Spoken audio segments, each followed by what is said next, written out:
For 4 millennia, this jagged coastline has stood as a sentinel where the Mediterranean crashes against human ambition, a port that outlasted the pharaoh's curses and the rise of forgotten gods. Egyptian scribes railed against it in 1900 before the Common Era, calling down plagues on its defiant walls, while the pyramids were still rising from the sands. Here, myths took root in the salt-sprayed rocks. Greek tales whisper of Andromeda, the princess chained to those black outcrops, still named for her by weathered fishermen, as a sea monster loomed, only for Perseus to swoop in on winged sandals, Medusa's head turning beast to stone. Jonah fled from this very harbor, swallowed by the whale for defying a divine command, his story echoing the sea's unforgiving pull. Solomon's cedars floated ashore here, bound for the temple in Jerusalem, timber that built a kingdom's heart. Every empire hungry for the holy city knew Jaffa was the key.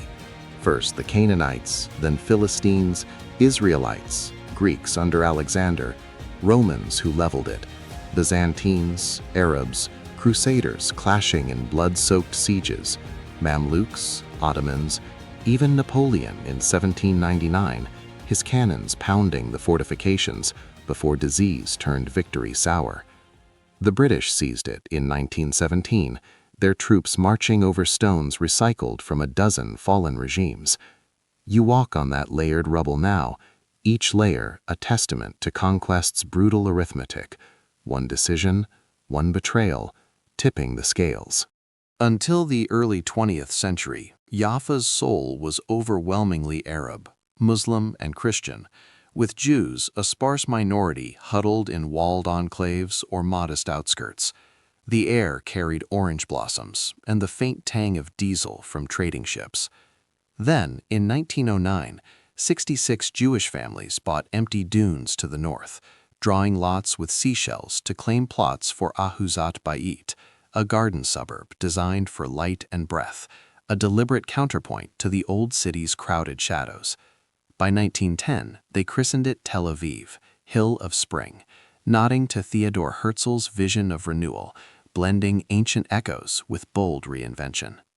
For a fragile decade, Tel Aviv remained tethered to Jaffa, same mayor, shared police, intertwined streets. But May 1921 shattered it all. A Jewish communist march sparked rumors.